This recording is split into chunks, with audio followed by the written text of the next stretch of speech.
Interviene ahora Antón Leis, director de AECID.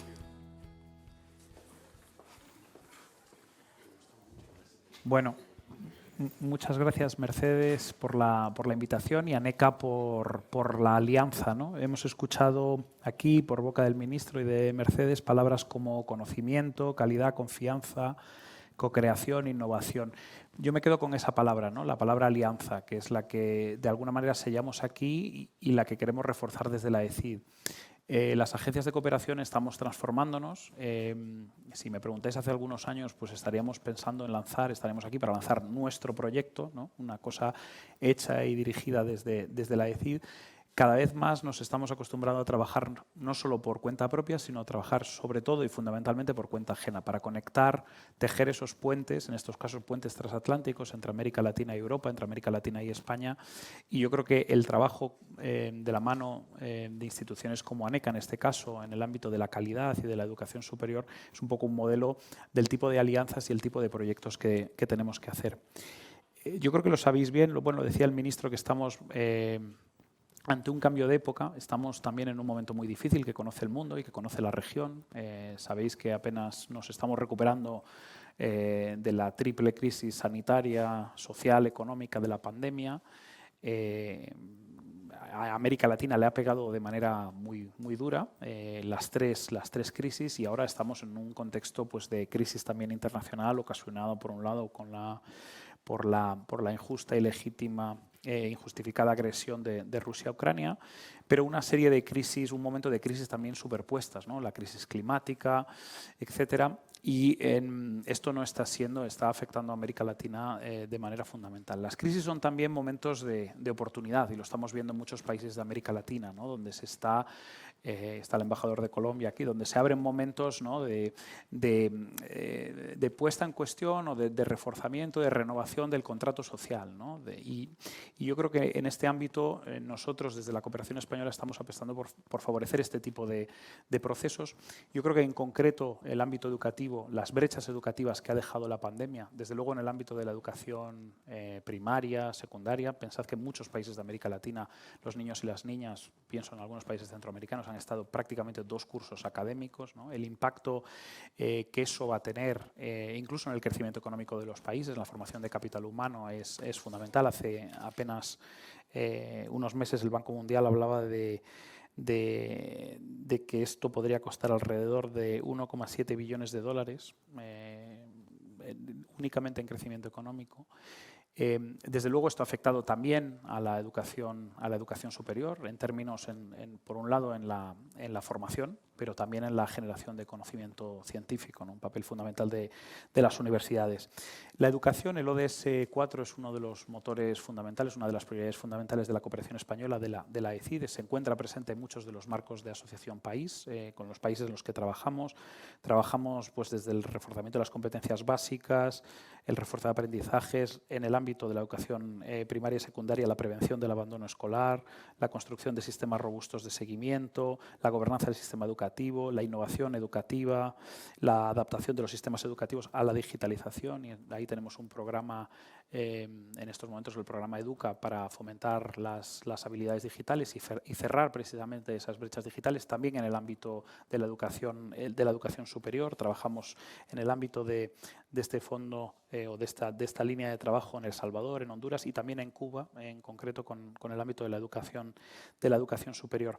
Pero yo creo que lo que es fundamental, las instituciones de educación superior, las universidades, son para nosotros fundamentales. En primer lugar, son motor de crecimiento económico, de cohesión social, de desarrollo sostenible, en definitiva, creadoras de ciencia. Hay que recordar que por primera vez en el marco de los ODS, ¿no? En el ODS 4 se incorpora la Agenda de Desarrollo Internacional, esto no existía hasta ahora, el acceso inclusivo y equitativo a la educación superior de calidad, que es una de las metas, como sabéis, a las que todos estamos interpelados a conseguir. Y se menciona explícitamente la ciencia como uno de los motores generadores del conocimiento para conseguir no solo el ODS 4, sino el resto de ODS. Pero también las propias universidades, las propias instituciones de educación educación superior, y en este caso las instituciones que aseguran y promueven la calidad de los sistemas educativos y esa interconexión, esos puentes, sois también agentes de cooperación. Y yo creo que aquí lo estamos viendo, ¿no? Tejiendo esas redes de alianzas entre los países. Sois también, o son también las universidades, las instituciones de educación superior, generadores de conocimiento valioso para la propia política de cooperación. Todo lo que hacemos, educación, salud, etcétera, necesitamos trabajar de manera innovadora, y las universidades y las instituciones de educación superior son motores de esta innovación. Son también motores de algo muy importante, que es esa educación en valores, en competencias, pero también en valores, que es la educación para el desarrollo y la ciudadanía global, que es una de las grandes apuestas de la cooperación española y donde las universidades hacéis tanto. Y también, ¿por qué no? Sois también centro de formación de futuros profesionales de la cooperación. Por todas estas razones, el papel de las instituciones universitarias es absolutamente fundamental, ¿no? Y la manera en la que tenemos de trabajar aquí no es tanto impulsar, digamos, nuestros propios proyectos, como os decía, sino más bien operar o tratar de construir esos puentes, formar, digamos, alianzas, tejer esas alianzas, poner en contacto, en este caso, las universidades, porque las universidades son también motor de cooperación. La ODE española, como sabéis, tiene un pequeño porcentaje, que a lo mejor es pequeño en recursos y que ojalá crezca, y tenemos que pensar colectivamente cómo podemos hacer que eso ocurra, y ahí seguro que la cooperación y la ECID tendrá que jugar su papel, pero es cualitativamente muy importante, ¿no? Porque si uno piensa en lo que es Iberoamérica, y veo que están aquí bien representadas las instituciones, los organismos iberoamericanos, Iberoamérica es un gran espacio de concordia, de entendimiento y de acercamiento entre pueblos y entre personas, ¿no? Y qué mayor oportunidad o qué mayor autopista tenemos para generar estos espacios que los intercambios educativos. Sabéis que desde la ECID y desde las instituciones del Sistema Español de Cooperación, también la Fundación Carolina, damos muchas becas. Y yo creo que la inversión en becas es una de las mejores inversiones que se puede hacer en cooperación, porque es una inversión de futuro, ese dinero no se pierde nunca, estamos cambiando vidas, ¿no? Y por eso decimos muchas veces que hacemos becas que cambian vidas. Pero además de las becas, es muy importante remover esos obstáculos, esas barreras que muchas veces permiten ese intercambio, pues, humano, de conocimiento, que es la cooperación universitaria. Y ese es precisamente, yo creo, que la apuesta que estamos haciendo a través de este proyecto de Interconecta, del que estamos tan orgullosos, ¿no? Y que está muy en línea, además, con las prioridades de los ministras y ministros de educación de los países iberoamericanos. Estaba hace un momento el ministro Subirats con nosotros, que se reunieron el día 31 de marzo y 1 de abril de 2022 en Santo Domingo, ¿no? Y que se comprometieron con la educación superior como bien público social, como manifestación del derecho humano a la educación, un derecho universal, y también como un deber de los estados, ¿no? De los poderes públicos. La universidad para nosotros, como digo, siempre ha sido aliado en nuestros trabajos, y lo está siendo gracias a este proyecto también en el programa Interconecta, que es uno de nuestros programas realmente emblemáticos, que es un programa que lo que busca es la transferencia, el intercambio y la gestión del conocimiento, cada vez más co-crear ese conocimiento, y por eso el programa Interconecta ha dejado de ser una convocatoria al uso para convertirse en un espacio también para trabajar y para co-crear estas iniciativas con los propios expertos de la ECID y los 4 centros de formación que tiene la cooperación española, que no son únicamente espacios físicos, por cierto, muchos de ellos, o todos ellos, yo diría, marcos, digamos, físicos incomparables, sino también, pues, espacios para el encuentro y para la generación de este conocimiento. Yo creo que este proyecto al que, digamos, de alguna manera simbólicamente hoy damos comienzo, aunque ya ha empezado, ¿no? Con ANECA, pero también con el Instituto de la UNESCO para la Educación Superior en América Latina y Caribe, la UNESCO, que es un socio en tantas aventuras de la cooperación española en sitios muy diversos y muy remotos. Ahora estamos trabajando en una iniciativa en el ámbito de la cooperación cultural en Ucrania, a la que le damos también mucho valor. Yo creo que es un proyecto que está llamado a ser emblemático, y yo creo que lo han dicho ya el ministro y Mercedes, porque de alguna manera estamos apostando por la calidad. La mayor parte de los países de América Latina no hay grandes problemas, digamos, de acceso a la educación.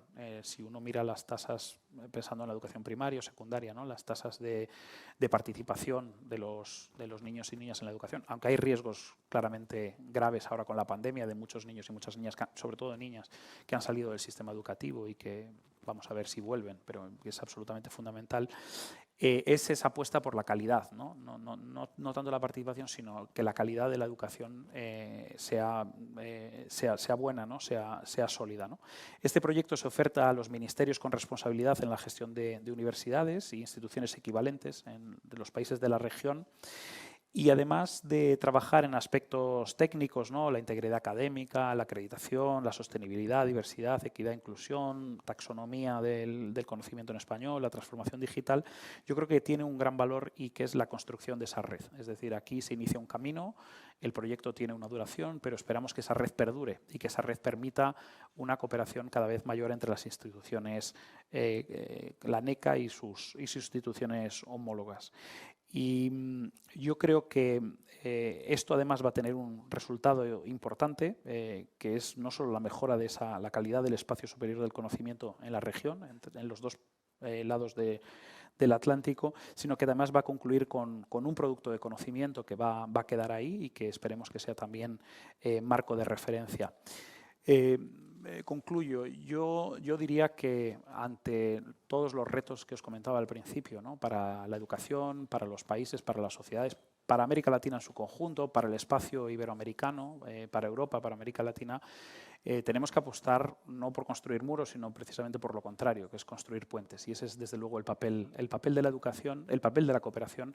Y yo creo que como marco, o sea, como prioridad fundamental en ese momento, un poco de repensarnos, de revisitar el contrato social, lo que funciona, lo que no funciona, el papel de la educación como motor de cohesión social, como motor de progreso económico, como motor también de progreso intergeneracional, ¿no? Pensemos también en muchos países de América Latina, en muchos de los universitarios egresados de las universidades latinoamericanas, que vienen muchas veces becados a España por la cooperación española, son los primeros universitarios en sus familias, ¿no? Ese elemento de transformación social, ¿no? Y de justicia social. Yo creo que no hay mejor momento para hacer este tipo de proyectos y para hacerlos juntos, hacerlos con la UNESCO, con la NECA. Así que por nuestra parte, la verdad que es un orgullo el poder estar hoy aquí y deseando ponernos manos a la obra. Yo creo que va a ser un éxito y desde luego agradeceros a todos los que estéis aquí el apoyo para este proyecto, a la NECA y a Mercedes en primer lugar, pero a todos vosotros y deseando seguir trabajando juntos pues por una América Latina más próspera y una educación más incluyente. Muchas gracias.